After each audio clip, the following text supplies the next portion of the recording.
राजा रानी की वृंदावन धाम की महादेव हरिवासुर की समवेत गौर भक्त मंडली की छोटी छोटी गैया छोटी छोटी गाँव छोटा सा मेरो मदन गोपाल छोटी छोटी गैया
তাহলে আপনাদের সামনে আজ যে লীলা কীর্তন আমি পরিবেশন করব সেই লীলা কীর্তন হচ্ছে ভগবান শ্রীকৃষ্ণের প্রভাস যোগ্য লীলা।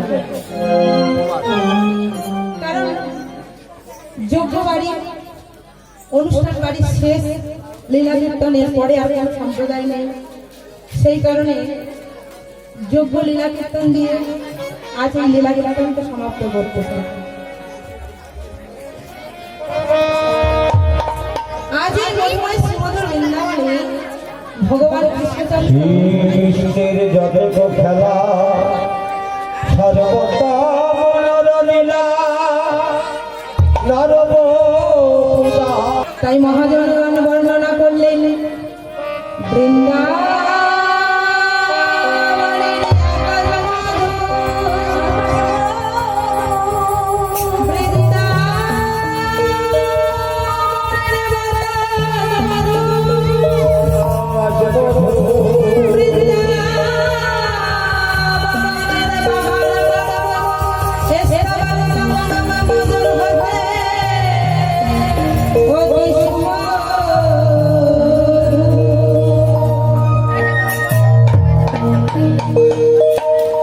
মহাজনগণ বললেন বৃন্দাবন দুই প্রকার। কি কি? একটি হচ্ছে গোলক বৃন্দাবন, যেখানে রাধা কৃষ্ণ সর্বদাই বিরাজমান। আরেকটি বৃন্দাবন হচ্ছে ভ্রু বৃন্দাবন। সেটি কোনটি? যেখানে হরিনাম সংকীর্তন, যেখানে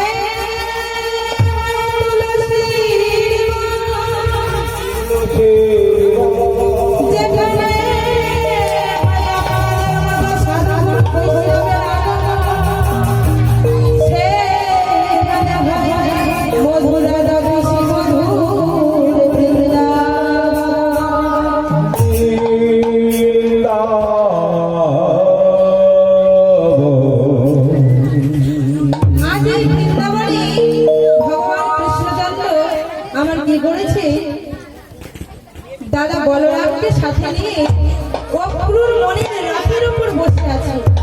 কেন? কারণ মথুরায় যাবে বলে, মথুরায় যাবে বলে অক্রুর মনের রথের উপর উঠে বসে আছে। ঠিক এমন সময় রাধারানীর এক সখী এই দৃশ্য দর্শন করে রাধারানীকে বলছেন, এই রাধে,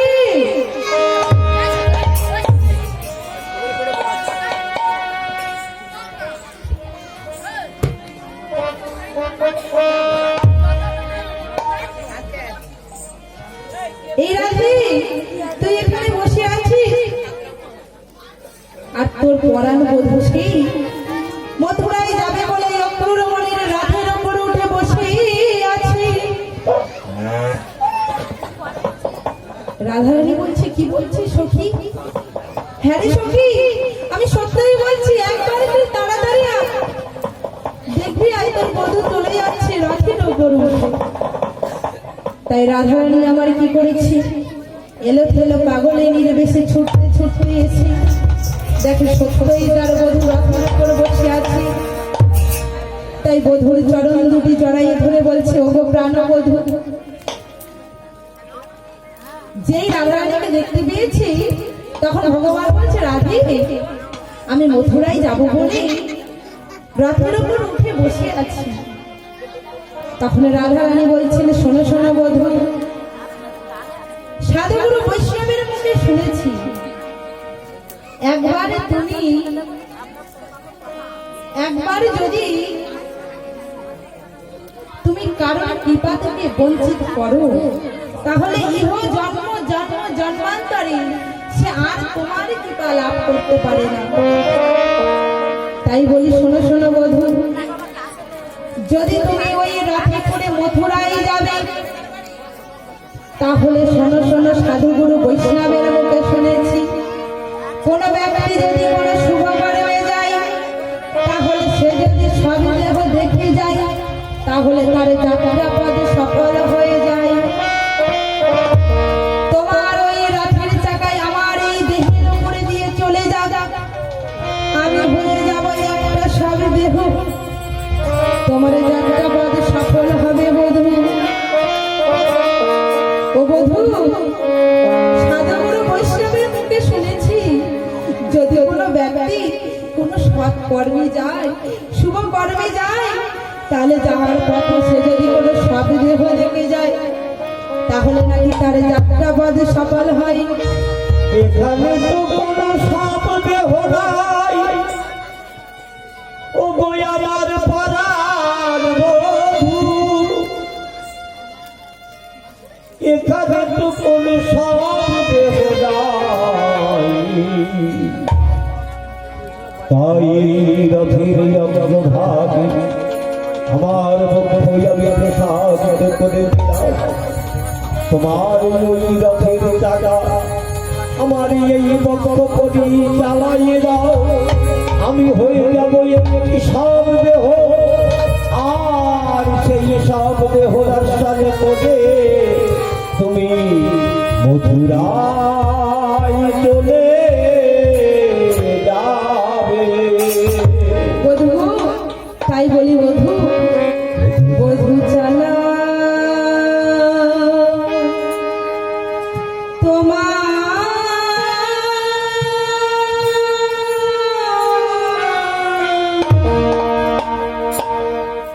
তোমার চালা বধূ চালা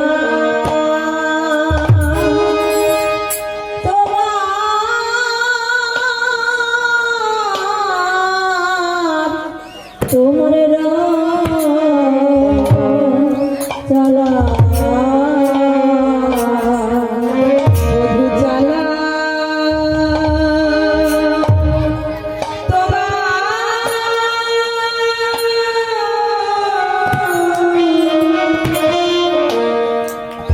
তোমার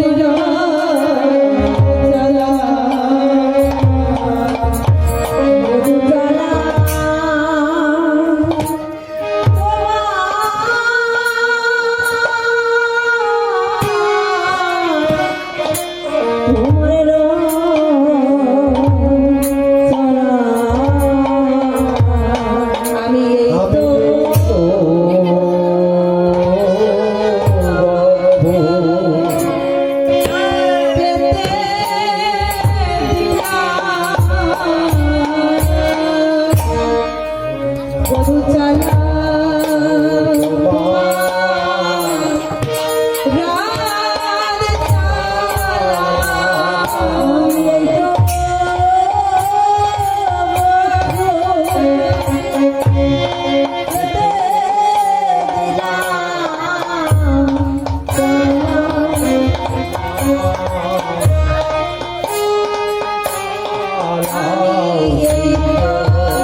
যা, আমি হয়ে যাব একটা সব দেহ। তাই ভগবান যখন এই কথা বলছে, ভগবান সব সহ্য করতে পারে। ভক্তের এই নয়নে জল আর ভক্তের অহংকার তিনি কখনো সহ্য করতে পারেন না। তাই বলছে, ও রাধে, রাধে গো, তুমি অমন করে কাঁদছো কেন? রাধে, শোনো শোনো রাধে, আমি কি বলি, এই আমি তোমার অঙ্গে হাত দিয়ে শপথ করে বলছি রাধে, আমি আজ যাব, কাল ফিরে আসবো। রাধারানী বলছিলেন, না না বধূ, আমি তোমার মুখের কথা বিশ্বাস করি। এক হাতে তুমি তিল তুলসী নাও, আর অপর হাতে গঙ্গা জল নিয়ে আমার অঙ্গে হাত রেখে শপথ করো, তবেই আমি বিশ্বাস করি। ভগবান বলছেন, তাই হোক রাধে। শোনো শোনো রাধে, এই এক হাতে তিল তুলসী নিলাম, আর অপর হাতে গঙ্গা জল নিয়ে তোমার অঙ্গে হাত রেখে বলছি, রাধে রাধে, আমি আজ যাচ্ছি, কাল ফিরে আসবো। আমি আজ যাচ্ছি রাধে, আমি কাল ফিরে আসবো। রাধারানী ভাবলে বধূ হয়তো আজ যাচ্ছে, কালে নিশি প্রবাদ হলেই হয়তো আমার বধূ ফিরে আসবে। কিন্তু ভগবান ভক্তির কাছ থেকে সময় নিয়ে গেলেন। কাল দেখবেন, কালটা যখন বলেছেন একটু টেনে বলেছেন, রাধে আমি আজ যাচ্ছি, কাল ফিরে আসবো। কাল মানে হচ্ছে সময়। কয়েকটা ল হস্যন্ত, আমরা জানি কয়েকটা কাল হয়, কিন্তু এই কালটা হচ্ছে কয়েকটা ল হস্যন্ত কাল, অর্থাৎ সময়। রাধার কাছ থেকে সময় নিয়ে গেলেন, রাধে তোমার কাছ থেকে আমি সময় নিয়ে যাচ্ছি আমার কার্যকে সাধন করার জন্য। এদিকে ভগবান চলে গেলেন মথুরায়। সেখানে গিয়ে মামা কংসকে বধ করার পর তিনি দ্বারকার রাজা হয়ে গেলেন। কিন্তু 100 বছর পার হয়ে গেল, একদিনে দুদিনে 3 দিন করে কত মাস গেল, কত মাস মাস করে কত বছর গেল, তবুও বধূ ফিরে এলো না। ওরে ললিতা রে, ওরে ললিতা, ওরে বিশাখা, তোরা তুই আমার শিশুকালীন খেলার সাথী, তোরা তুই আমার মরণের মরণিয়া, আমার মনের কথা তোদের কাছে বলিস, আমার বধূ আমার অঙ্গে হাত রেখে শপথ করে বলে গেল, রাধে আমি আজ যাব, কাল ফিরে আসবো। কাল কাল করে কত দিন গেল, কত দিন দিন করে কত মাস গেল, কত মাস মাস করে কত বরস গেল, কিন্তু আমার বধূ আর বৃন্দাবনে এলো না। তাই রাধারানী আজ সখীদের সঙ্গে বসে বসে বলছি, শত শত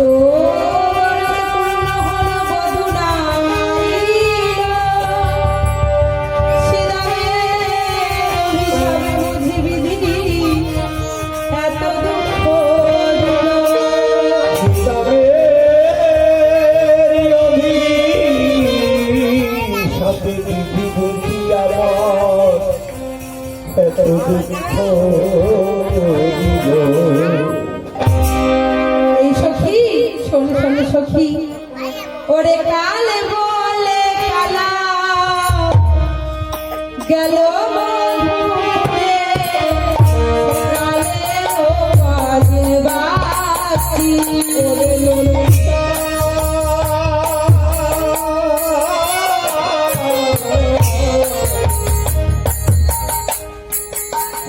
বিশাখারে,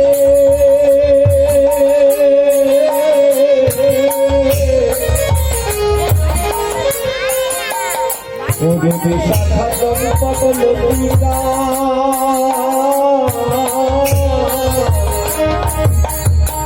ওরে ইন্দু দেখা তো বিদ্যা কাল বলে কালা কাল বলে কালা কালো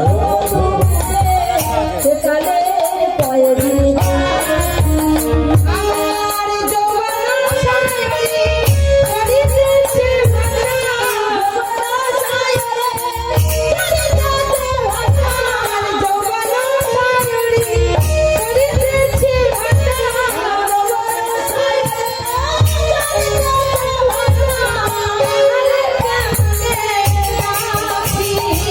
সাহারে মোরে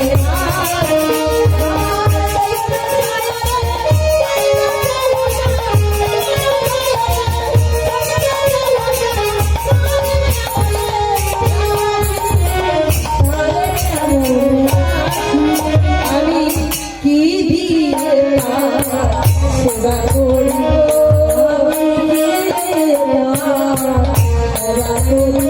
আমি কি দিয়ে সেবা করব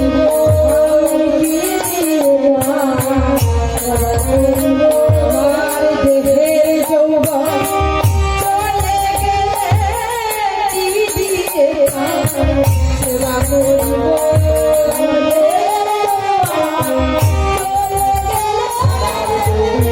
তোরা ভালো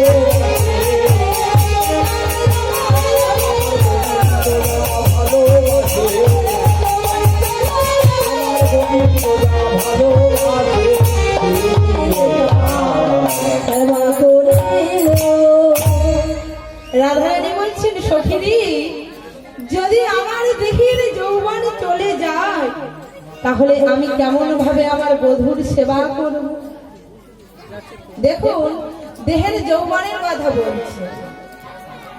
বলছেন নারীরও যৌবন জোয়ারেরও জল গেলে না ফিরবে আর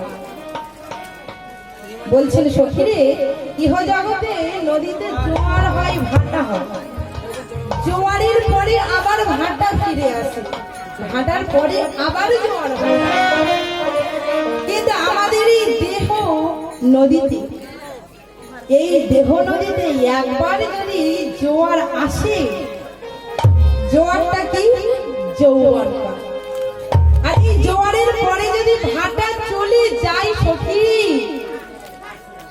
ভাটা কোনটা বৃদ্ধা তাহলে সখী আর তো যৌবনে ফিরে আসে না তাই রাধারানী বলছে আমার দেহের যৌবনে যদি চলে যায় তা আমরা কি ভাবছি দেহের যৌবন এই রূপ সৌন্দর্য এইসব সব রূপ সৌন্দর্য না রাধারানী বলছে এখন আমার চোখের দৃষ্টি শক্তি আছে আমি গোবিন্দের ওই রূপ দর্শন করতে পারছি এখন আমার দেহের ক্ষমতা আছে আমি গোবিন্দের সেবা দিতে পারছি কিন্তু আমার বধূ যখন ফিরে আসবে না থাকবে আমার চোখের দৃষ্টি শক্তি আর না থাকবে আমার দেহের ক্ষমতা তখন এই জরাজীর্ণ শরীরটা নিয়ে আমি কেমন ভাবে আমার ওই গোবিন্দের আমি সেবা দেব সেবাই আমার গোবিন্দ তুষ্ট হবে না যে সেবায় গোবিন্দ সন্তুষ্ট হয় না সেই সেবা দিয়ে কোনো ফল হয় না ওরে ললিতা ওরে বিশাখা আমার মনের বিশ্বাস একদিন না একদিন আমার গোবিন্দ এই বৃন্দাবন ফিরে আসবে সেদিন হয়তো আমার দেবার মতো আর কিছু থাকবে না সেদিনই আমি সব দিয়ে সব হয়ে যাব আর এদিকে নারদ রাধারানীর এই বিরহ দশা আর সহ্য করতে পারছে না কারণ শত বছর হয়ে গেছে ভগবান বৃন্দাবন থেকে মথুরায় চলে গেছে প্রাণনাথ বলি রাধা করে হয় আর যে করায় কৃষ্ণ না রাধা ধরে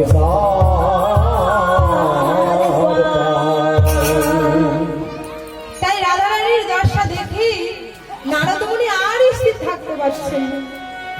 নারদ মুনি বলছেন আমাকে সবাই ঘর ভাঙা সর্বনেশে নারদ বলে। ঠিক আছে, এই নারদ যে শুভ কর্ম করতে পারে তা আজ আমি দেখাবো। তাই নারদ মুনি কি করেছে, দ্বারকাতে চলেছে। আরে সবাই তো তোমায় বলে তুমি ঘর ভাঙা সর্বনেশে নারদ, তা তুমি ভালো কাজ আবার করতে পারো নাকি? হ্যাঁ অবশ্যই পারি। তা পারো? ভালো কাজ কিভাবে ঠিক করতে আছে, পারি? তাহলে করে দেখাও দেখি। হচ্ছেন নারদ কাকে বলি, যিনি জনগণকে যথার্থ উপদেশ দেন, তিনি কি হচ্ছেন নারদ। তাই এই নারদ মুনি কি করেছে, তার বাহন ঢেকিকে নিয়েছেন, নিয়ে বলছেন ও বাবা ঢেকি বলো বাবা। চল না বাবা, অনেক দিন হয়ে গেল সেই দ্বারকা ধামে যাই না, চল তোকে নিয়ে আজ একটু দ্বারকা ধামে আমরা ঘুরে আসি। তাই কি করেছেন, ঢেকিকে নিয়ে চলেছে। ও বাবা ঢেকি রে, আয় বাবা, আয় বাবা, অনেকদিন ঘোরা হয়নি, পৃথিবী ভ্রমণ করা হয়নি, তো চল আজকে নিয়ে দ্বারকা দেব। ও বাবা ঢেকি রে, চল না বাবা দ্বারকাতে যা। ও বাবা, ও বাবা ঢেকি রে, চল না বাবা ওই দ্বারকাতে যাই। ও বাবা, এই দ্বারকাতে যেতেই হবে? যেতেই হবে, হ্যাঁ কারণ আমাকে সবাই ঘর ভাঙা সর্বনেশে নারদ বলে। হ্যাঁ, তা আমি এই নারদ যে ভালো কাজ করতে পারে একদম সঠিক তা সঠিক। জনগণকে দেখাতে হবে। হ্যাঁ চলো বাবা, দুই বাপ্যই মিলে দেখিয়ে দেবো, জগৎকে দেখিয়ে দেবো যে আমরা ভালো কাজ করতে যাই। এসো বাবা, আমার পিঠে এসো, বসো বসো। ও বাবা ঢেকি রে, চল না বাবা দ্বারকাতে যাই।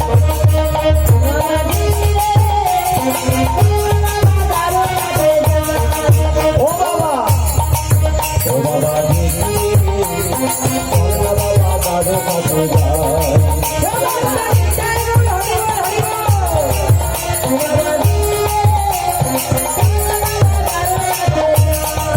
ও বাবা ঢেকি রে, আচ্ছা ও বাবা, ওই যে ক্যাও ক্যাও করে কি যন্ত্রটার নাম তোমার বাবা?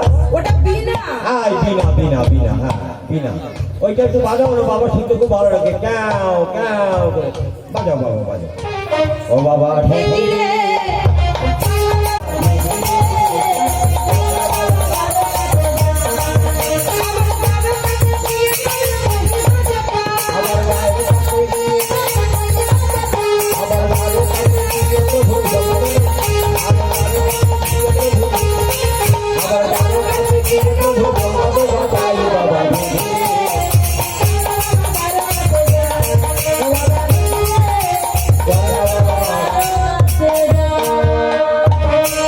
তাই নারদ মুনি বিনা যন্ত্রে সুমধুর কৃষ্ণ নাম করতে করতে কি করলেন, কৃষ্ণ কেশব, কৃষ্ণ কেশব, সুধা মাথা এই নাম, হরি নাম, মধুমাখা এই নাম।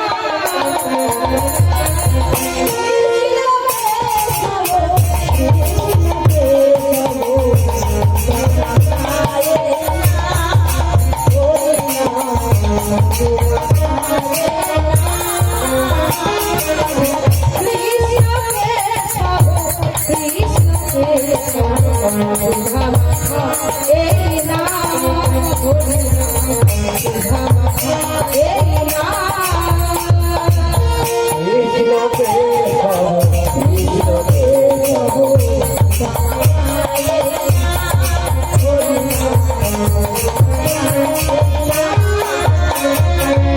রাবণ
তাই এই নারদমণি সুমন্ত কৃষ্ণ নাম করতে করতে যেই দ্বারকায় উপস্থিত হয়েছে তখন সঙ্গে সঙ্গে বললেন নারায়ণ নারায়ণ নারদমণি মুখে নারায়ণ ধ্বনি শ্রবণ করে ভগবান তো সঙ্গে সঙ্গে সিংহাসন থেকে উঠলেন। সিংহাসন থেকে উঠে কি করলেন একটা আসনে কি করলেন আসন আসন বলি কৃষ্ণ আসন আনি দিল আসন আসন বলি কৃষ্ণ আসন আনি দিল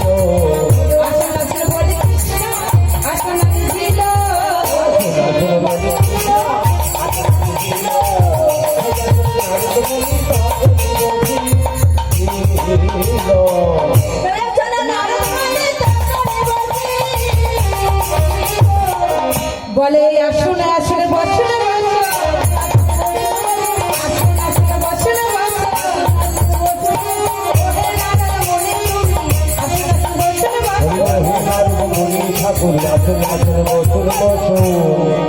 যে নারদমণি এসেছে সঙ্গে সঙ্গে ভগবান আমার কি করলেন একটা আসনে কি করলেন নারদমণিকে দিলেন।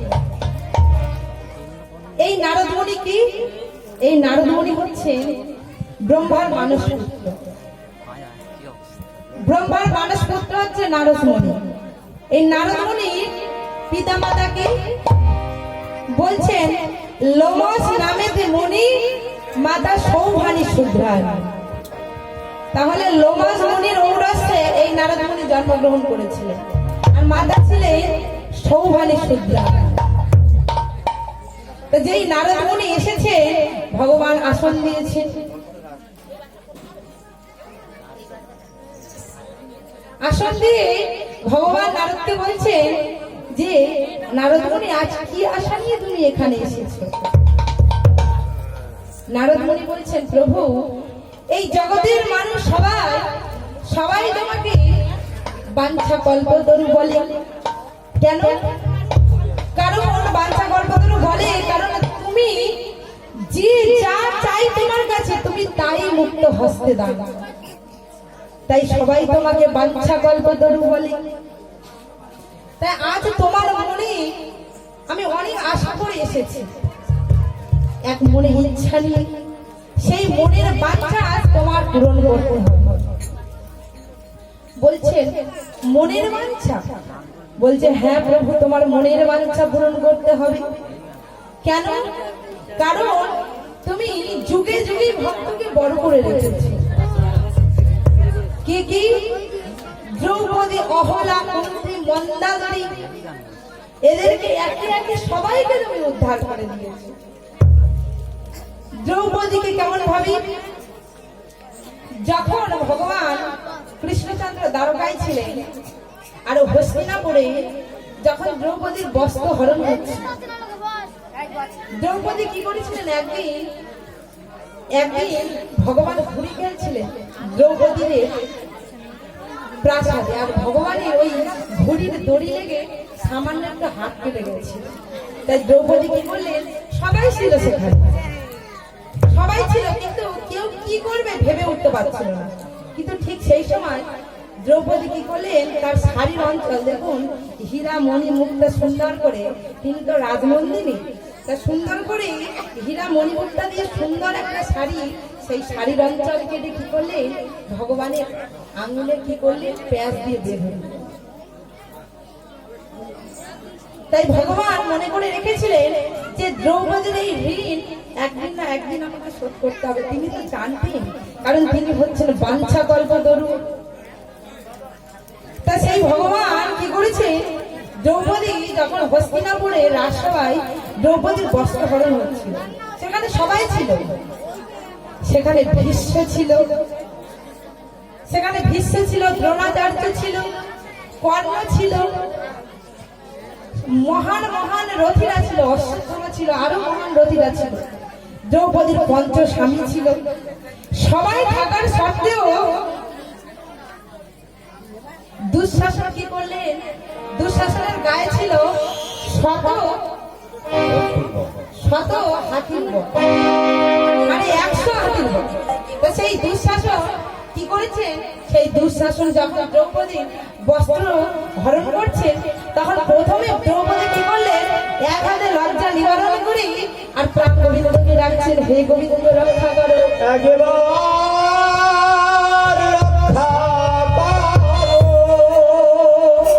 তখন ভগবান চুপ ছিলেন, নারীর অপমান হচ্ছে জেনে তখনও চুপ ছিলেন। কেন? কারণ ভগবানকে ডাকতে হলে সর্বস্ব ঈশ্বর সব কিছুকে ত্যাগ করে দিয়ে ভগবানকে ডাকতে হবে। তাই দ্রৌপদী যখন দুটি বাহু উত্তোলন করে গোবিন্দকে ডাকলেন, হে প্রাণ গোবিন্দ, একবার কৃপা করে রক্ষা করো।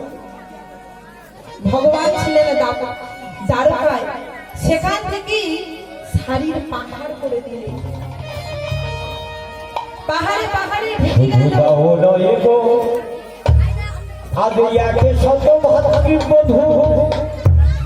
তাদের অঙ্গের যখন বচনে মেলো মেলো হয়ে গেল, তাদের অঙ্গের বচন যখন চলে গেল, তারা লজ্জা নিবারণ করার জন্য দুঃশাসনকে বলিল, শাসন তুমি এমনই অপকর্ম বন্ধ করো। এই দেখো আমাদের দেহের শাড়ি বলিতে কিছু নাই, আজ আমাদের লজ্জা নিবারণ করিবার মতো আর তো কিছু নাই। তাই ভগবান কি করলেন? ভক্ত নারী বলছে, নারীকে অসম্মান করা মহা অপরাধ। অনেকে আপনাদের ঘরেই দেখবেন নারীকে চুলের টিকি ধরে মারে, নারীর গায়ে হাত তোলে। আস্তে আস্তে, আমার কথা নয়, শাস্ত্রে আছে, মহাভারতে বলে। প্রসাদ সবাইকে দেওয়া হবে, কোনো অসুবিধা নেই। ধীরে সুস্থে বসে প্রসাদ গ্রহণ করুন, সবাইকে দেবে, কাউকে বঞ্চিত করা হবে না। যৎকিঞ্চিৎ প্রসাদ সবার হাতে দেওয়া হবে। যে সমস্ত ভক্তরা দাঁড়িয়ে আছে একটু দয়া করে আসন গ্রহণ করুন, বসার চেষ্টা করুন। যে সমস্ত মায়েরা দাঁড়িয়ে আছে, তা সেই ভগবান জগৎবাসীকে শিক্ষা দিলে যে, হে জগৎবাসী, যদি কেউ নারীকে অপমান করে তাহলে যুগে যুগে সে নরকে পড়ে মজে। তাই নারদ মুনি বলছেন, তুমি হলেন বাঞ্ছা কল্পদেব, যেখানে দ্রৌপদীকে তুমি রক্ষা করেছিলে, যেখানে কুন্তী মন্দাদরী সবাই উদ্ধার হয়ে গেল, সেখানে প্রভু রাধারানী এমন কি পাপ করলো যে শত বরস তাকে কৃষ্ণ হারা হয়ে থাকতে হলো। তাই বলছেন নারদ মুনি এবারে উপবেশন করে আসনে কি বলছেন ভগবানের কাছে, প্রভু আমি বড় আশা করে তোমার কাছে এসেছি। আসনে বসিয়া নারদ শ্রীকৃষ্ণকে কয়, বড় আশা করে আমি আসি প্রভু।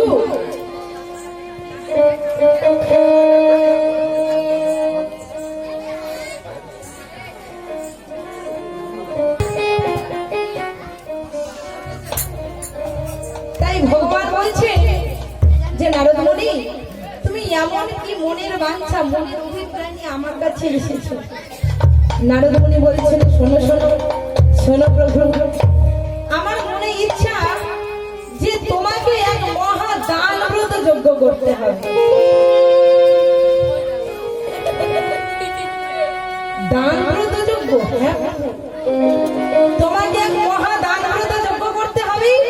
আর সেই যজ্ঞে যে যা চাইবে মুক্ত হস্তে তোমাকে দান করতে হবে। যেমন কেউ যদি বলে যে তুমি তার পুত্র হও, তোমাকে পুত্র হতে হবে। কেউ যদি তোমাকে তার সখা রূপে পেতে চায় তাহলে তোমার সখা হতে হবে। কেউ যদি তার বধূ রূপে তোমায় পেতে চায় তাহলে তার বধূ হতে হবে। আবার কেউ যদি এই রাজ ঐশ্বর্য সিংহাসন চাই তাহলে তাকে মুক্ত হস্তে দিতে হবে। তাই নারদ মুনি বলছেন, নারদ বলে কৃষ্ণ তুমি করো হো শ্রবণ, আর প্রভাস বলে যজ্ঞ তুমি করো হো এখন। ঠিক এমন সময় নারদ আর কৃষ্ণের কথা বলছে, এমন সময় বলরাম কি করলেন, সেখানে উপস্থিত হলেন। কেমন ভাবে, ওগো নারদে শ্রীকৃষ্ণের কথা বলরাম আসি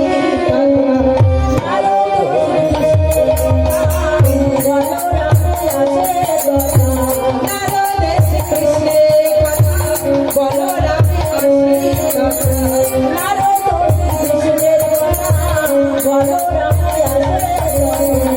শুনিল যোগ কেন বিবাদ বিবাদ, শুনিল যোগ কেন বিবাদ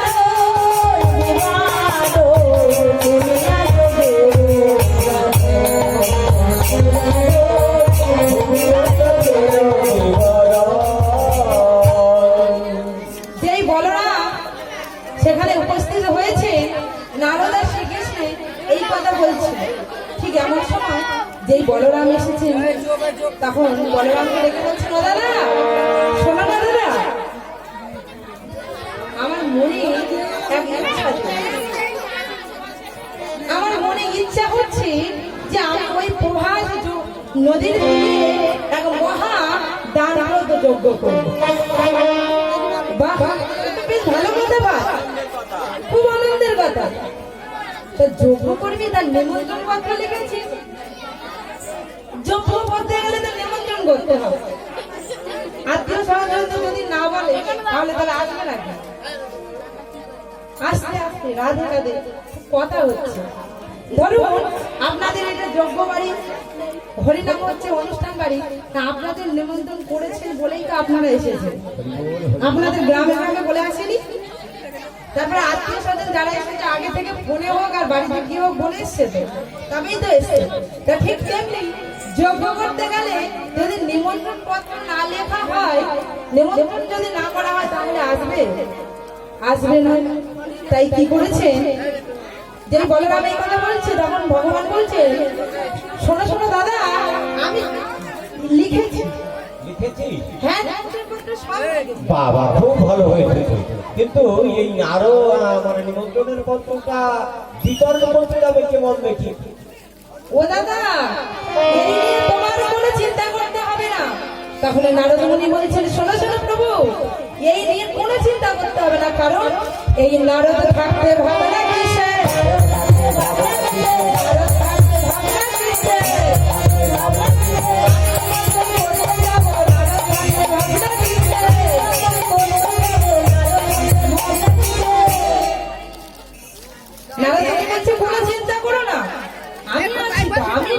করতে যাবো।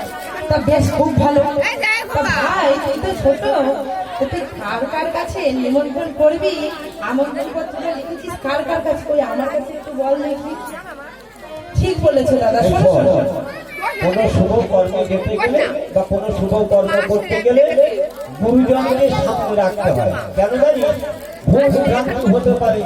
তাই আমি তো তোর বড় দাদা, হ্যাঁ, তা তুই একটু ধরে পাঠ করে আমাকে শোনা, কাকে কাকে কিভাবে নিমন্ত্রণটা করেছিস। তবে তবে শোনো দাদা, প্রথমে একটি কাকে নিমন্ত্রণ করলাম জানো? কাকে?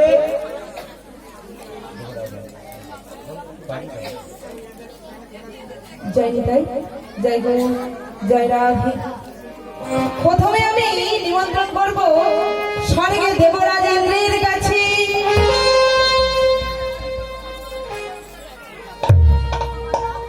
বাহ, খুব ভালো হয়েছে।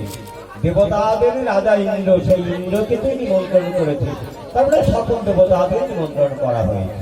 আর কাকে করেছিস ভাই? তারপরে কৈলাসে হর পর্বতের কাছে। বাহ বাহ বাহ বাহ বাহ, খুব ভালো হয়েছে। আরে যিনি পরম বৈষ্ণব, যিনি মা পরম বৈষ্ণবী, সেই বৈষ্ণবী কি আমন্ত্রণ না করলে যজ্ঞ অপূর্ণ হয়ে যায় রে ভাই। খুব ভালো করেছিস।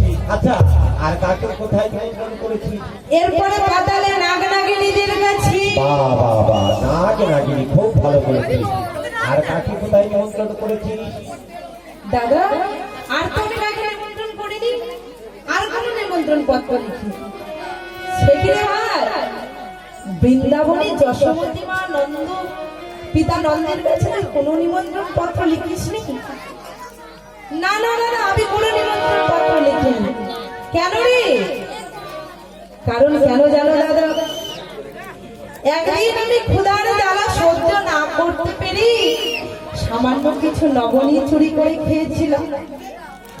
তার জন্য আমার ওই যশোমতী মা আমাকে কি মারলো মারলো। তাই আমি মায়ের কাছে কোনো নিমন্ত্রণ পত্র লিখিনি। যে এই কথা শুনেছে বলরাম বলছিল, শোনো শোনো ভাই, তুই অপরাধ করেছিস।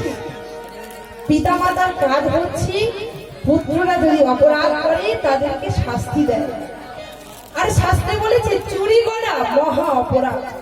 তাই তুই চুরি করেছিলিস, তাই চুরি করেছিলিস বলেই তো মা তোকে শাস্তি দিয়েছিল। ও দাদা না না, শুধু তাও নয় দাদা, আমাকে কি করেছিল, দুবালা করে বেঁধে আবার গাছের গোড়ায় ভালো করে বেঁধে রেখেছিল। তাই মাকে পিতাকে আমি কোনো নিমন্ত্রণ করিনি। তখন বলরাম বলছেন, শোনো শোনো ভাই, গুরু নিন্দা করা মহাই অপরাধ। ও দাদা বাল্যকালে বড়ই চঞ্চল ছিলাম, বাল্যকালে বড়ই চঞ্চল ছিলাম, ও দাদা বেঁধে দিল যুগল পরে,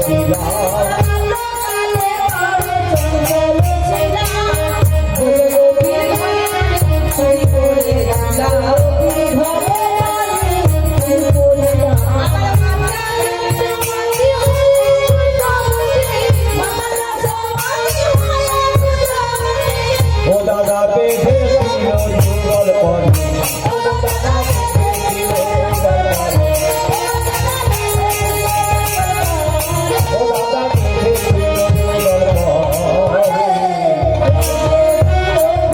যুগল পরে। দাদা, বাল্যকালে ননি চুরি করে খেয়েছিলাম বলে মা কি মার না আমাকে মারলো, আর সেই মাকে আমি নিমন্ত্রণ করবো না? না দাদা, যে এই কথা বলেছিল বলরাম তখন বলছেন, শোন শোন ভাই, শাস্ত্রে বলছে মাতৃভাং গুরু তরা পিতা উৎস গগনে, কহে গণে জড়ে মায়ের পালিত দেহ জন্ম যাহা হইতে, কোটি কল্প কাল ধরে মায়ের ঋণকে পারে শোধিতে। তাই শোনো শোনো ভাই, যে যজ্ঞে তুই মাকে নিমন্ত্রণ করলি না, পিতা মায়ের এত ফোঁটা দুধে দিলি, পিতারা কিছু কি করলি রে, শোধ হবে না কোনদিন,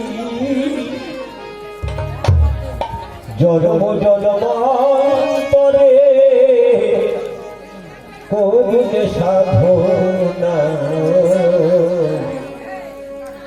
দয়াবতী দরদিনী মা, দয়াবতী দরদিনী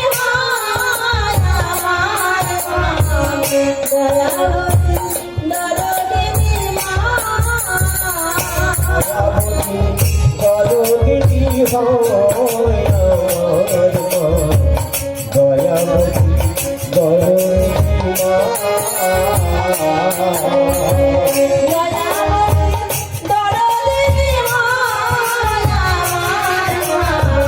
দয়াবতী দরদিনী মা, পিতা আনন্দে মাতিয়া সাগরে দেয় ফেলিয়া, চলে গেল ফিরিয়া, ফিরিয়ে না পিতা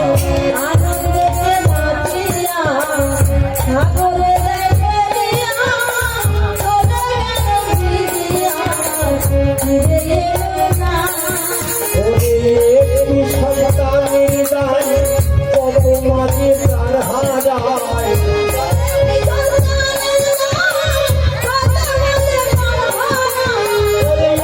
একটি সন্তানের দায় কত মাঝে প্রাণ হারায়।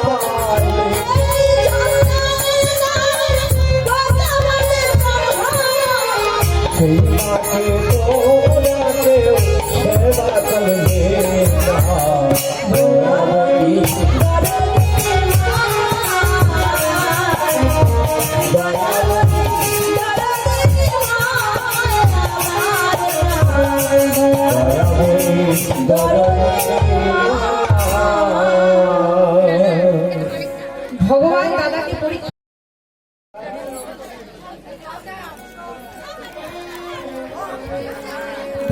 দাদাকে পরীক্ষা করছিলেন যে সত্যই দাদা কেমন ভালোবাসে মাকে। তাই বললেন, শোনো শোনো দাদা, ও দাদা একবার দেখো দেখো দাদা, বাঁকা করে বাঁকা অক্ষরে পত্র লিখে দিল।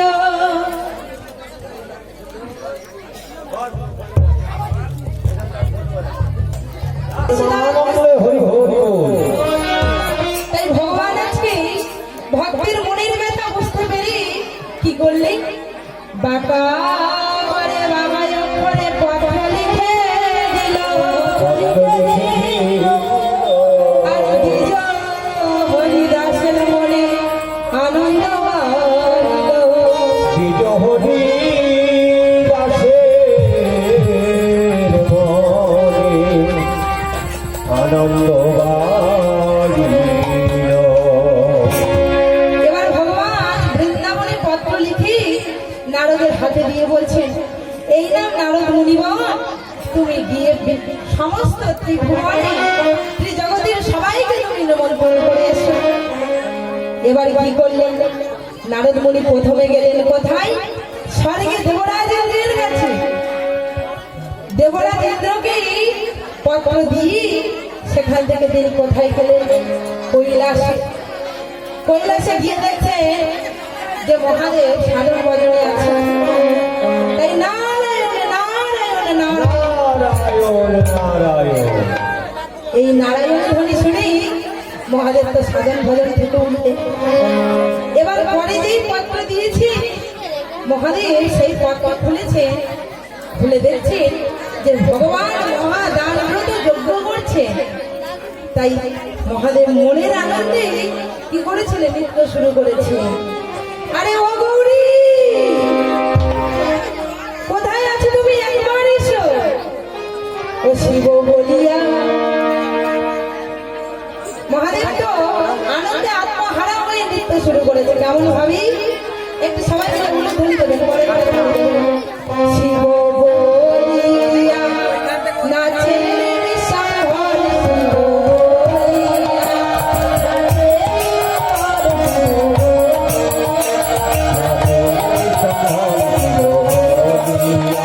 নাচে সাগর, শিব বলিয়া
তাই মহাদেব যে আনন্দে আত্মহারা হয়ে নৃত্য শুরু করেছে, নারদ মুনি তো এই দশা দর্শন করে মনে মনে খুব আনন্দ পাচ্ছে।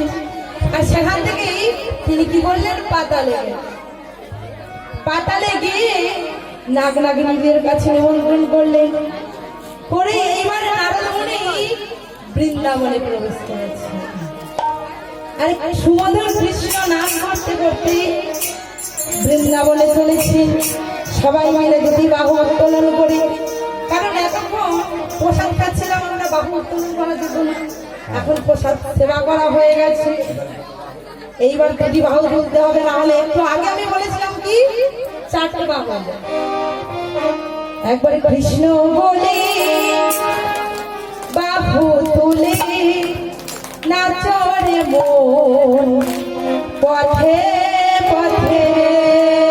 একবার কৃষ্ণ বলে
যজ্ঞ করবে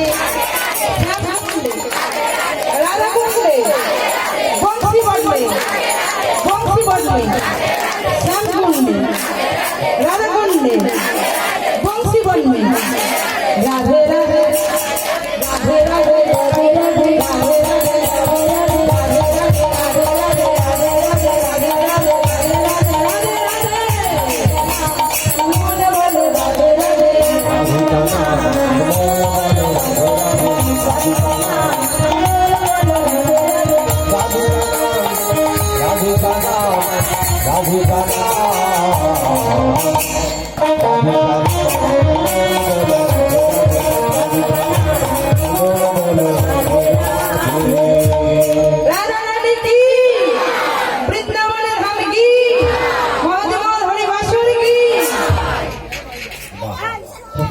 খুব সুন্দর।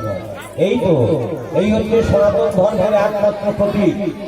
এটা আমাদের ধরে রাখতে হবে এবং প্রত্যেক আমাদের যে সনাতন ধর্মীয় মানুষ আমাদেরকে প্রত্যেককে জানতে হবে যে এই সনাতন ধর্মটাকে চিরস্থায়ী রাখতে হবে। এটা আমাদের মাথায় রাখতে হবে সদা সর্বক্ষণ, কারণ বহুদিনের প্রথা। হ্যাঁ, সেই সঙ্গে জানাচ্ছি বাবা, যে সমস্ত ভক্তরা আছেন এবং ভক্তমূর্তি মায়েরা আছেন, কর্তৃপক্ষ এইমাত্র আমাকে বলে গেলেন যে বাবা একটু প্রচার করে দিও। যত কিন্তু আমি জোগাড় করেছি, আমি অতীব দিন দরিদ্র মানুষ, আমি খেটে খাওয়া মানুষ, সাধুগুরু বৈষ্ণবের আশীর্বাদে হয়তো আজকে আমি একটি যজ্ঞ করতে পারছি।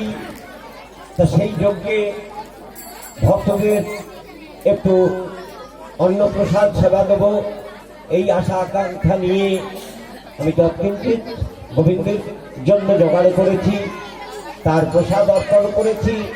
সেই প্রসাদ আপনারা সেবা পাবেন, কেউ অনভুক্ত অবস্থায় ফিরে যাবেন না। জয় জয় শ্রী মুরলীধর গৌরীষ্ণনাথ কৃষ্ণ প্রেমানন্দে হরি বল।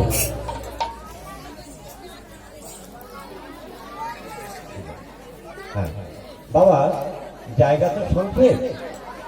তো নারদ মুনি কি করেছে, যে নিমন্ত্রণ পত্র নিয়ে মা যশোমতীর পরে দিয়েছেন, মা যশোমতী কি করেছেন, ক্ষীর সারে ননি ধরে ধরে সাজিয়ে নিয়ে মা যশোমতী কোথায় গেলেন, দ্বারকার পথে রওনা হলেন।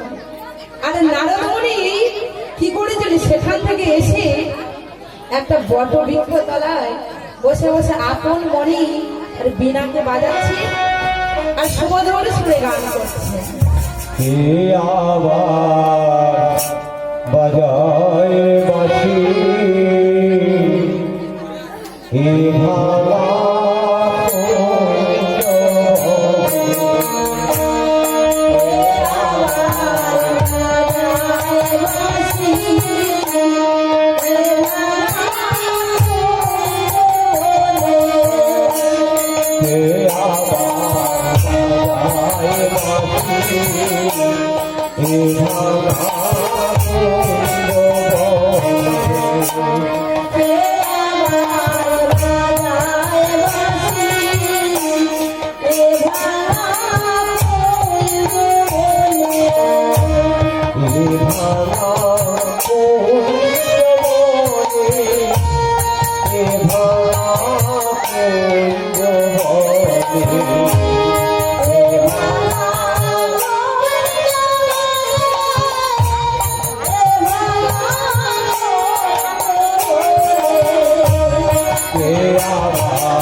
বীণা ধ্বনি শুনে রাধারানী আর রাধারানীর সখীরা ভাবলেন যে রাধারানী ভাবলেন তার বধূ হয়তো বৃন্দাবনে ফিরে এসেছে।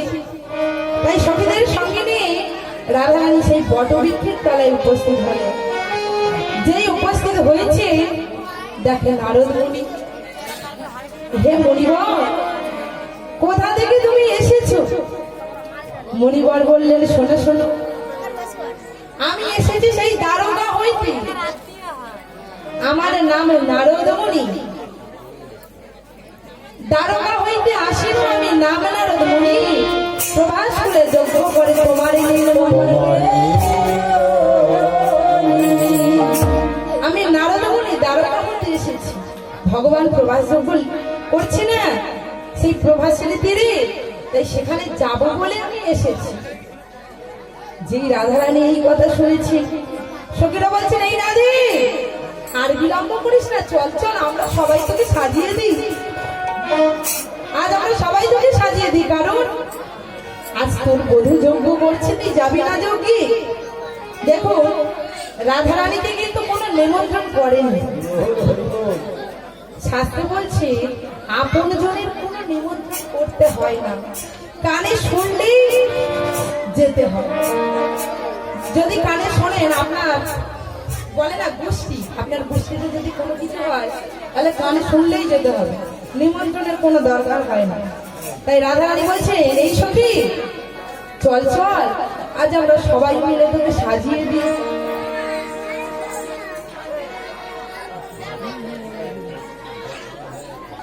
এদিকে রাধারানী সখীদের নিয়ে যাবে বলে সুন্দর করে সাজাচ্ছি, আর ওদিকে মা যশোমতী যেই নারদের এই নিমন্ত্রণ পত্র পেয়েছি, তখন নারদকে বলছে, শোনো শোনো নারদ, এই নিমন্ত্রণ পত্র তো আমি করতে পারবো না, কারণ 7 বছর কৃষ্ণ কৃষ্ণ বলে কেঁদে আমার এই 2 নয়নে ছানি পড়ে গেছে, অন্ধ হয়ে গেছে 2 নয়ন।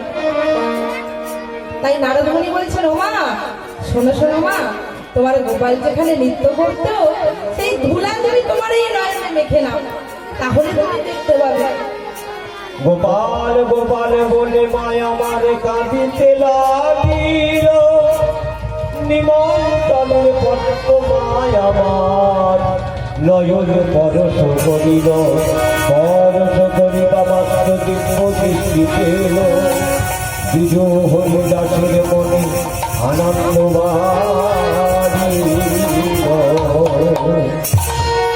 যে কথা বলেছে, তখন মা যশোমতী বলছেন, না না, তাতে তো আমার গোপালের অনুকূল হবে। তা তুমি একটা কাজ করো মা, তোমার গোপালের এই নিমন্ত্রণ পত্র নয়নে পরশ করো। যেই নয়নে পরশ করেছি, সঙ্গে সঙ্গে মা যশোমতী আমার দেখলেন যে তার গোপাল লিখে পাঠিয়েছে, মা কত বছর তোমার হাতে আমি ক্ষীর স্বরে নবনী খাইনি, তুমি ক্ষীর স্বরে নবনী পিতা নন্দকে, উপানন্দকে, মাতা রোহিণীকে সাথে নিয়ে সবাই আমার যজ্ঞ দর্শন করবে বলে আর এদিকে রাধারানী কি করেছেন, সখীরা বলছে, এই রাধে আয় আজকে সুন্দর করে সাজিয়ে দিই। আরে দেখ দেখ কৃষ্ণ বিরহে তোর চুলগুলো এলোমেলো হয়ে গেছে, তোর সুন্দর কেশ, কেশ কেমন আজ, কেশ কেমন আজ বিকল্পিত হয়ে গেছে, আয় আয় সুন্দর করে আমরা তোকে মনের মতো সাজিয়ে বধূর দর্শনে যাবো। আয়। তাই রাধারানী কি করেছেন, সখীরা রাধারানী তো কৃষ্ণ বিরহে পাগল, চুলগুলো উস্কো খুস্কো হয়ে গেছে, তাই সখীরা কি করেছে, সেই সুন্দর কেশগুলি কি আজ ললিতা সখী এসে বলছে, এই রাধে আই ভালো করে তোর কেশ হাত করে মুন্ডন করে দিই। তাই কি করেছে, ও গো ললিতায় রাশি প্রাণী সুবর্ণের চিরুনি আনি, ললিতায় রাশি প্রাণী সুবর্ণের চিরুনি আনি, ললিতায় রাশি প্রাণী সুবর্ণের চিরুনি আনি, ললিতায় রাশি প্রাণী সুবর্ণের চিরুনি আনি, মন সাধে আচারিল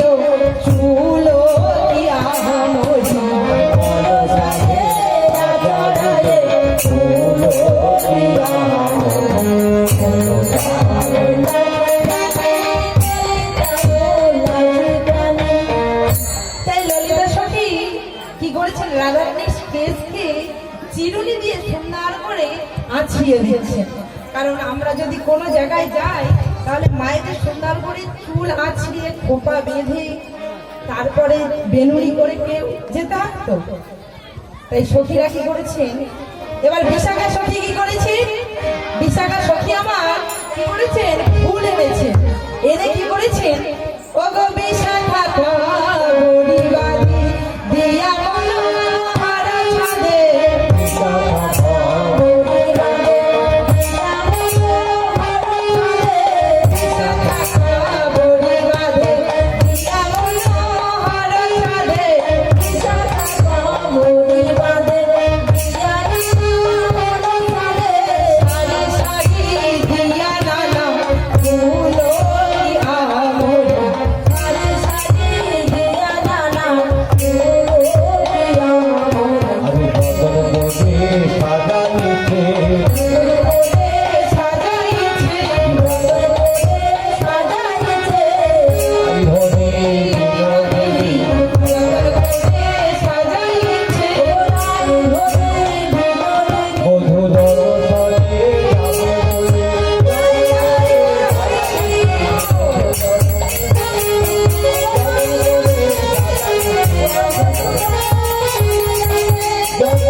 এইবার রাধারানীকে সুন্দর করে বিশাখা সখী কবরে বেঁধে অর্থাৎ খোপা বেঁধে আর সুন্দর করে তার মধ্যে ফুল দিয়ে বেঁধে এবারে কি করেছেন, সখীরা সবাই মিলে যাবে।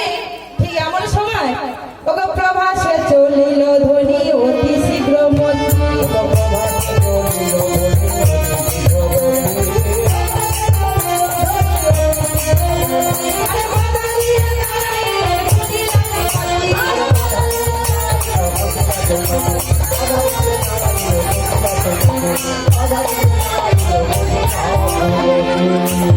জয় জয় নিতাই গৌর সীতানাথ কৃষ্ণ প্রেমানন্দ।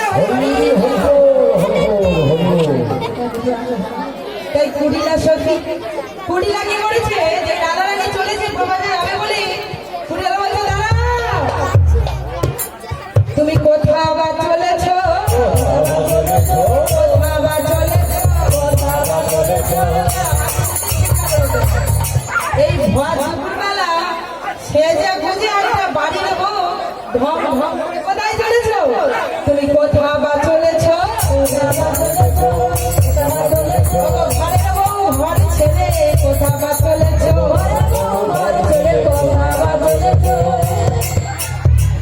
রাধারানী বলছেন, দাঁড়াও, তোমার বড় সাহস হয়েছে, খুব সাহস তোমার মনে, ঠিক আছে। তাই কি করেছেন, রাধাকে উচিত শিক্ষা দেওয়ার জন্য বলছেন, দাদা আয়ান, ও দাদা,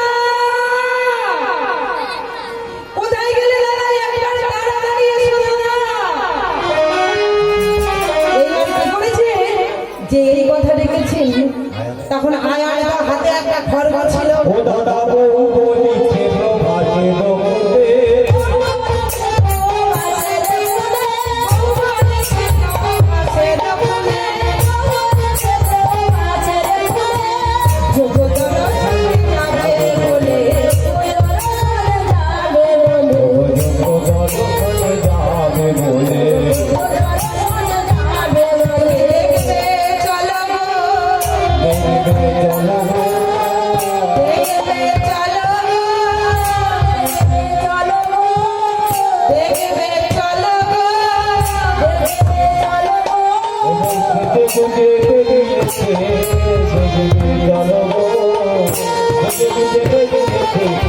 প্রভাস খুলে যাবে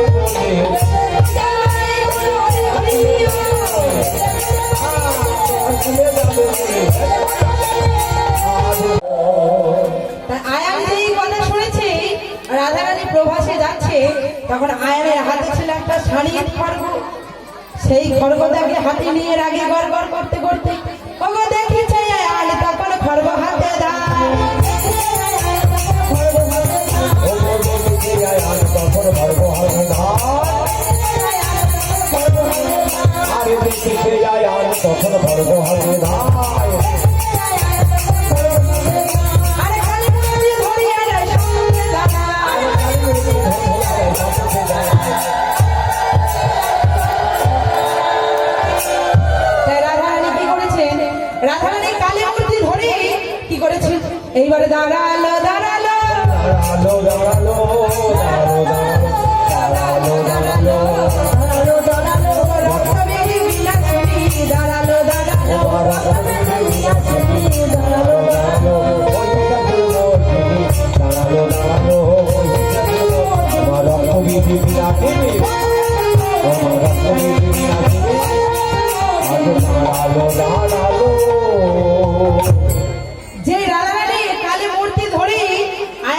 সামনে দাঁড়িয়েছি তখন আয়ান কি করেছেন সর্বনাশ।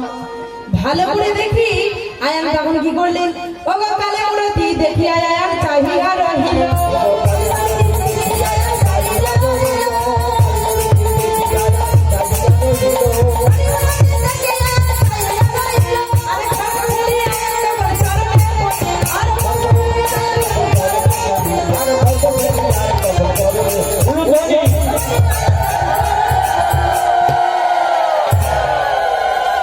আমায় ক্ষমা করো,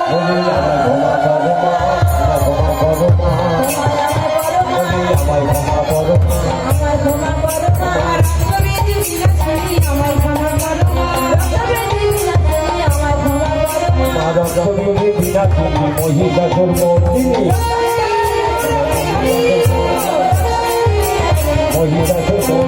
আমায় ক্ষমা করো।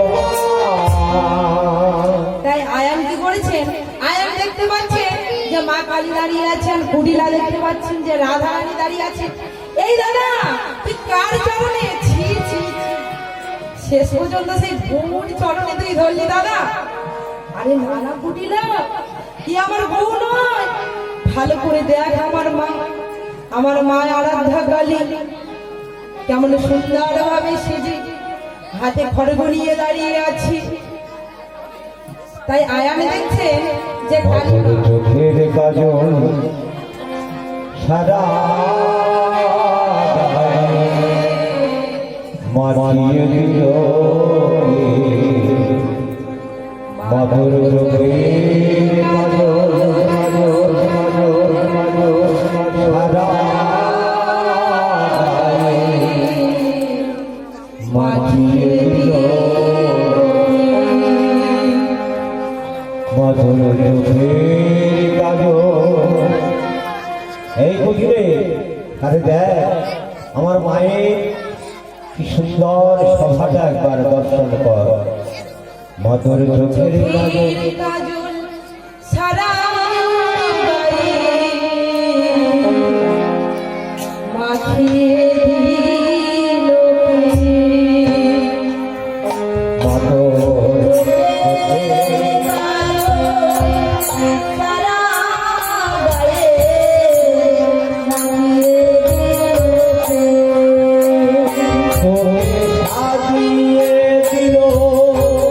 সারা গায়ে সাজিয়ে দিল সাজিয়ে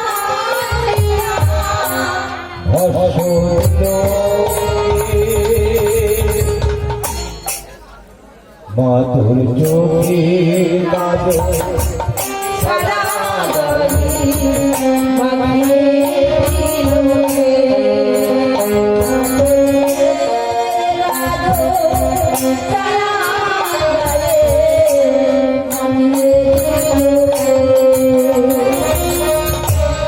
এলো বেড়াত ঘুরে এলিয়ে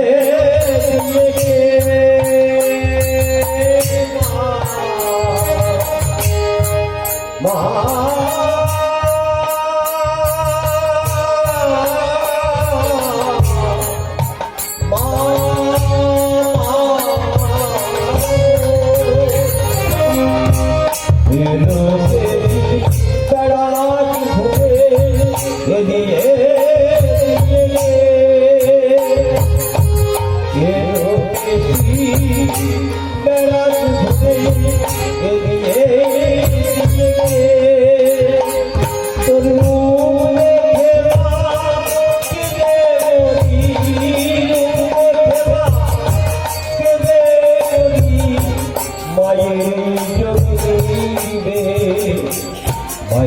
গালো আরো রূপে ছটায় চন্দ্র ধরল আর মানে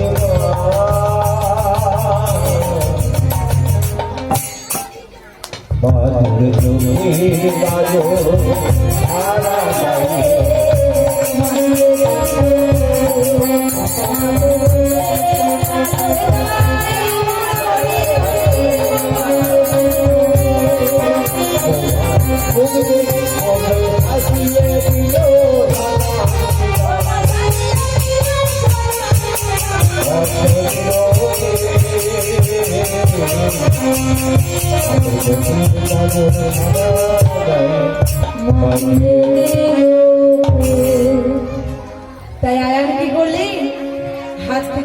গোপী সেই আরাধ্যা দেবী মায়ের চরণে রাধারানী কি করলেন? রাধারানী যোগমায়াকে স্মরণ করলেন। আর যেই যোগমায়াকে স্মরণ করেছে মা তখন কি করলেন? রাধারানী কি কালী মূর্তি দেখতে পাচ্ছেন, কুটিলা দেখতে পাচ্ছেন যে রাধারানী, কিন্তু আয়ান দেখতে পাচ্ছেন মা কালী দাঁড়িয়ে আছে। তাই বললেন, হে মা কালী, হে মা আরাধ্যা, আজ থেকে আমার ঘরের উপর রাধারানী যে কলমেই জাগলা গেল, আমি কোনোদিনও তাকে বাধা দেব না। তাই রাধারানী কি করেছিল? সখীদের সঙ্গে নিয়ে, স্বামীর আশীর্বাদ মাথায় নিয়ে রাধারানী আজ আমার চলেছেন কেমন ভাবে? রাধারানী প্রভাস করে চলেছে, আর পদকর্তা পদের এক পাশে দাঁড়িয়ে এই লীলা দর্শন করছিলেন। তাই বলছেন সবাই মিলে, ওরে কে যাবি প্রভাসের কোলে যোগ্যতা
আর এদিকে সখীদেরকে সবাইকে নিয়ে রাধারানী চললেন।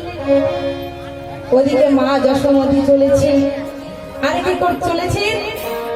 বোঝের সখারা চলেছে, আর ওদিকে নন্দ উপানন্দ তারাও সবাই চলেছে। ঠিক এমন সময় যজ্ঞের চারটি দাঁড় করেছে।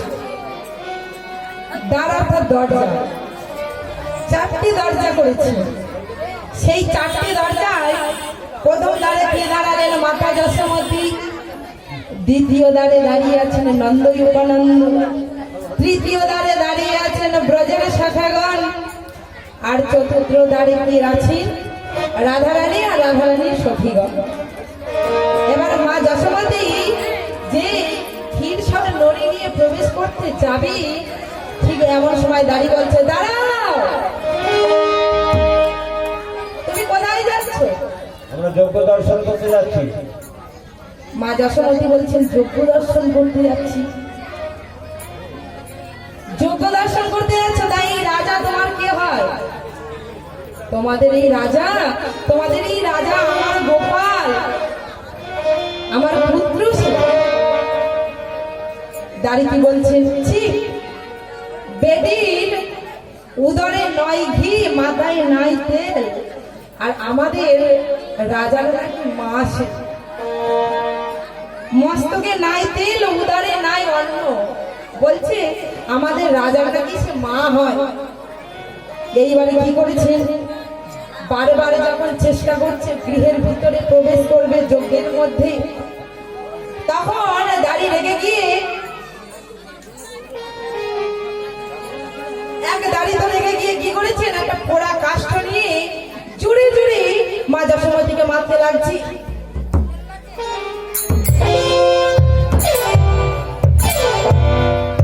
এইবার যেই জোরে জোরে মারছি, তখন মা যশোমতী ওই কাষ্ঠের আঘাত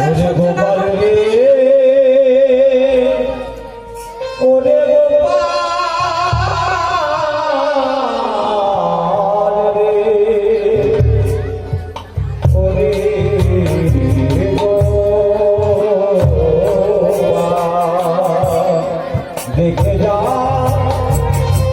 তোর দাঁড়ের দাঁড়িয়ে আমায় কেমন করে প্রহার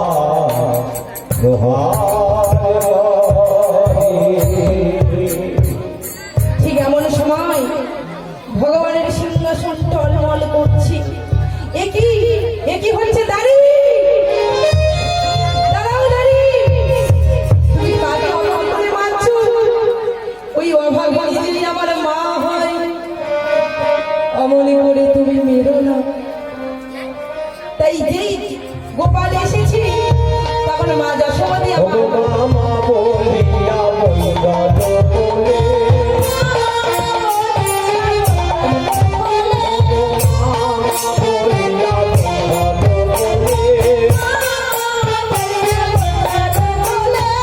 শুনিয়া দৈব আইল ধরে শুনিয়া দৈব আইল ধরে ওরে কারে মা বলিস রে মা বলিস রে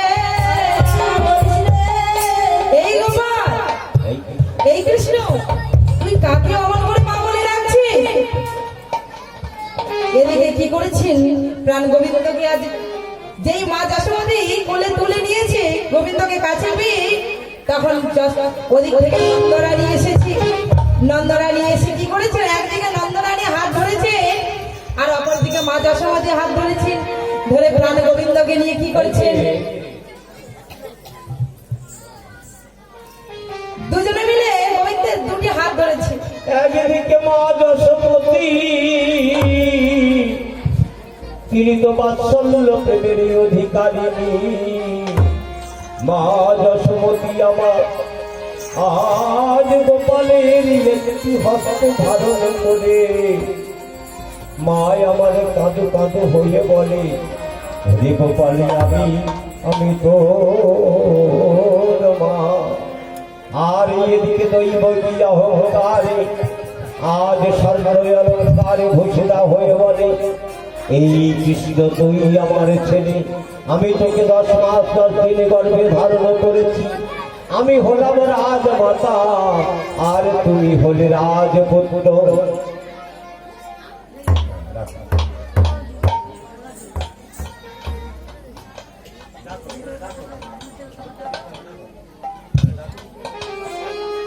তাই প্রাণ গোবিন্দকে পাছিবি আর মা যশোমতী আর নন্দরানী কি করছেন এইবার টানাটানি করে রে টানাটানি করে টানাটানি করে রে টানাটানি করে টানাটানি করে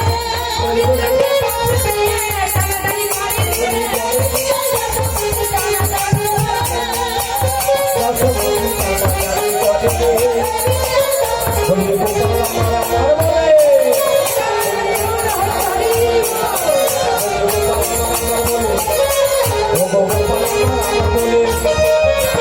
টানাটানি করে রে এদিকে সভাসদগণ সবাই বললেন বাহ এ তো ভালো হচ্ছে তাই সভাসদগণ বললেন দৌবকী বলছে যে কৃষ্ণ আমার পুত্র আর মা যশোমতী বলছেন গোপাল আমার পুত্র তাই সভাসদগণ দেখে বলে ঠিক আছে আমরাই বিচার করব যে তোমাদের পুত্র কে এইবার কি করেছে সভাসদগণ সবাই বললেন শোনো শোনো এই আমি শত পর্দা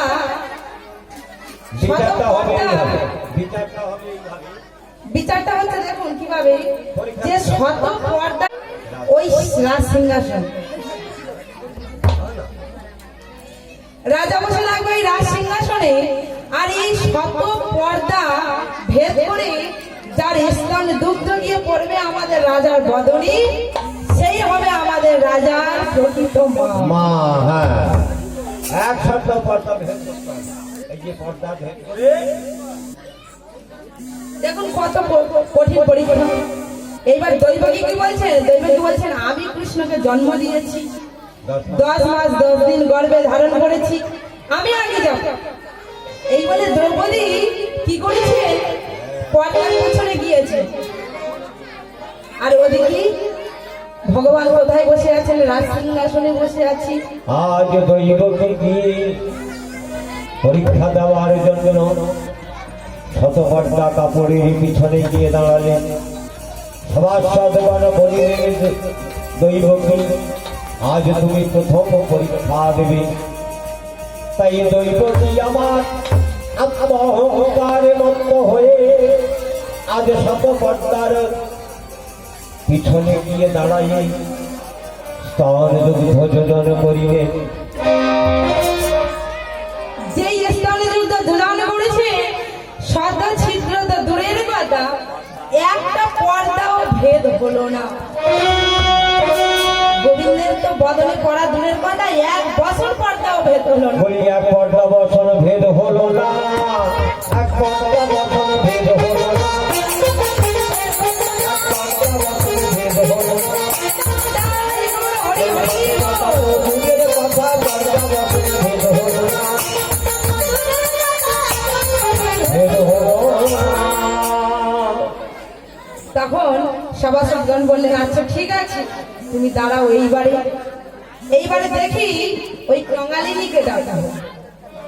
মা যশোমতী তো কৃষ্ণ বিরহে মাথার চুল উস্কো ফুস্কো হয়ে গেছে, দেহে ছেঁড়া বস্ত্র, সেইভাবে গোপালে গোপালে বলে পর্দার পিছনে গিয়ে বলছেন, হে গোপাল, যদি তুই আমার এই স্থানে দুগ্ধ একদিনের জন্য পান করে থাকিস, তাহলে তোর কাছেই আমার এই মিনতি, আজ যেন আমি তোর মা রূপে পরিচিত হই।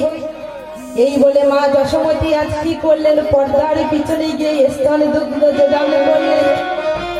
ও মা, যেই স্থানে দুগ্ধ যোগান করলেন, শত পর্দা ভেদ করি সেই স্থানে দুগ্ধ গোবিন্দের বদনে পড়ল।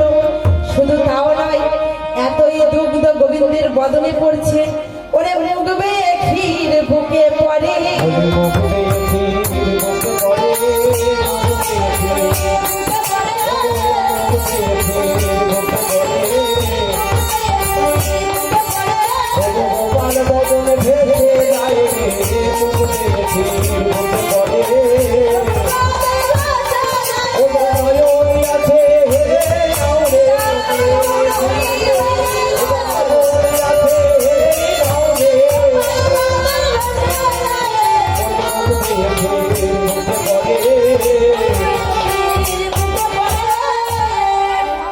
এদিকে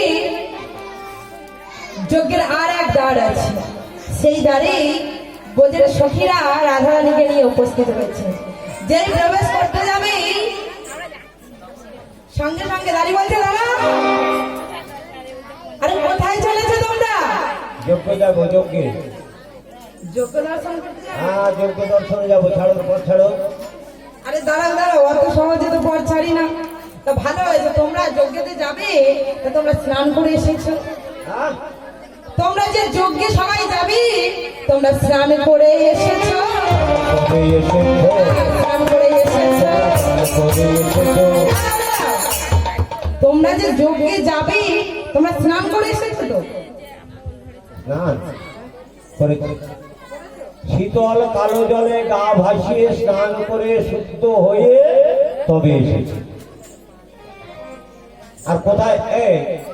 তোর নাম কি রে? আমার নাম? হ্যাঁ। আরে আমি তো দাঁড়ি। দাড়ি? ও, তাহলে তুই এই যজ্ঞ রক্ষা করার জন্য দাঁড়িয়ে আছিস? হ্যাঁ, অবশ্যই। এই শোন, তুই স্নান করেছিস? হ্যাঁ, স্নান করে এসেছি তো। করেছিস? কোথায় স্নান করেছিস? গঙ্গায় স্নান করে এসেছি। খালের জলে ডুবে বলে গঙ্গায় স্নান করেছিস? এইবার দাঁড়িকে বলছেন, শোন দাঁড়ি, আমাদেরকে বলছে স্নান করে এসেছি, আর তোদের ওই রাজাকে একবার গিয়ে বল, আমাদেরকে সামান্য দাড়ি প্রবেশ করতে দিচ্ছে না। তোদের ওই রাজা কি করেছিল জানিস? আমরা কে বলতো? ভালো করে দেখ, আমরা হলাম রাধারানীর সখী। রাধারানীর সখী। তাই দাড়ির কথা শুনে ক্রোধে বৃন্দাবতী কয়, সতৃপ্তময় রাধা, আর কিন্তু আছে বা কথা? বলে বলে আছে বা কথা। ভালো করে দেখ, একে দেখে মনে হচ্ছে, বুঝতে পারছিস কে? এ হচ্ছেন রাজনন্দিনী, রাধারানী। তা তোদের ওই রাজা আজ সিংহাসনে বসে আছে, তোরা সবাই তাকে সেবা করছে। তা ওই তোদের রাজার গুণের কথা বলবো? হ্যাঁ, রাজার গুণের কথা। এই দেখো, রাজার গুণের কথা শুনতে কার না ভালো লাগে বলো? তা বেশ বলো দেখি, তোমার মুখেই শুনি আমাদের রাজার গুণটা। গুণ থাকে, অনেক গুণ থাকে, তার শেষমেশ এই পায়ে ধরে গুণ। হ্যাঁ, শুনবি সেই গুণের কথা? বলো শুনি, বলো বলো। কেমন ভাবে বলি? ছি ছি বলতে লজ্জা হয়। হ্যাঁ, ছি ছি, কেমন ভাবে বলবো? আমাদের লজ্জা হয় বলতে। তাই নাকি? হ্যাঁ। কেন গুণের কথা বলবে? তোমার লজ্জা কি? গৌরব করে বলো, গৌরব। গৌরব? শোন শোন, ভালো করে শোন। ছি ছি বলতে লজ্জা হয়, ছিছি বলতে লজ্জা হয় ছিছি বলতে লজ্জা হয় আমাদের বলতে লজ্জা হয় আমাদের বলতে লজ্জা হয় আমাদের বলতে লজ্জা ছি, ছি। কি করে বলবো সেই কথা শোনে শোনে দাঁড়ি আরে তোদের রাজা ধরেছিল এই মেয়ের পায় আরে তোদের রাজা ধরেছিল আরে তোদের রাজা ধরেছিল এই মেয়ের পায় আছি ছি ছি বলতে লজ্জা হয় আমাদের বলতে লজ্জা হয় আমাদের বলতে লজ্জা হয় শোন শোন দাঁড়ি আমাদেরকে বলছে স্নান করে আসতে আর তোদের রাজা কি করলো শেষ পর্যন্ত একটা নারীর পায়ে ধরলো ধরে বললো হে রাধে একবার কৃপা করে আমাকে ক্ষমা করে দাও ছি ঠিক এমন সময় ভগবান আমার কি করছেন সিংহাসনে বসে আছেন সব বুঝতে পারছেন তাই কি করলেন এক দাঁড়িয়ে শ্রীরাম সুদাম সবাই দাঁড়িয়ে আছেন তাই ভগবান কি করলেন সেই যজ্ঞের পাশ দিয়ে যাচ্ছিলেন ঠিক এমন সময় রাধারানী আমার ছুটতে গিয়ে বধুর চরণ দুটি দাঁড়াইয়ে ধরে বললেন বধূ আরে না ছাড়ি চিড়িয়া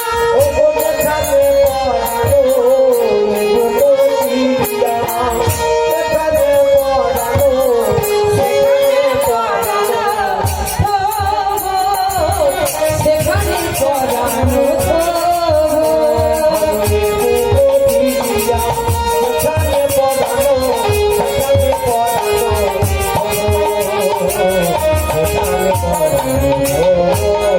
তোমায় আর ছেড়ে দেব না বধূ তোমায় আর ছেড়ে দেব না বধূ ফিরে তোমার ভিতরে রাখবো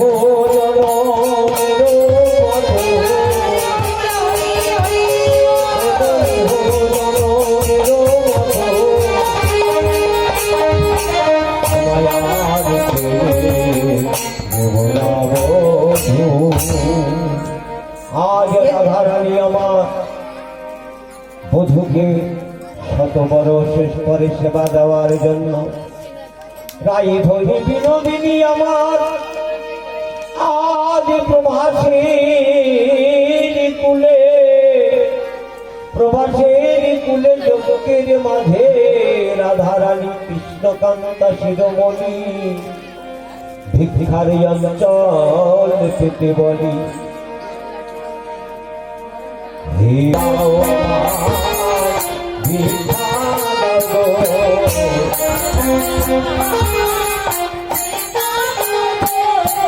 গোবিন্দ সেবা দেওয়ার লাগি দাও দাও আমায় ভিক্ষা দাও সেবা দেওয়ার লাগি দাও দাও আমায় দিও